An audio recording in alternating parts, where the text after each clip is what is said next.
Hi, I'm Sarah here from Beyond Dental Health, demonstrating how to brush properly with a manual toothbrush. Here's our friend Toothy Tina. So it's important with toothbrushing that we're getting all surfaces of the teeth. I like to do small circular motions right along the gum line, making sure that you're contacting the area where the gums and the teeth come together, because that's where all of the plaque likes to sit. So again, small circular motions all along the gum line, and also making sure that you're getting the biting surface of the teeth too, because that's where lots of food gets caught, right in the grooves of the teeth.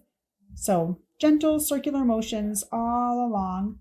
And then for this front area down here, I like to recommend holding the toothbrush this way and doing circular motions like that too, because that's where all of the plaque likes to sit in that area.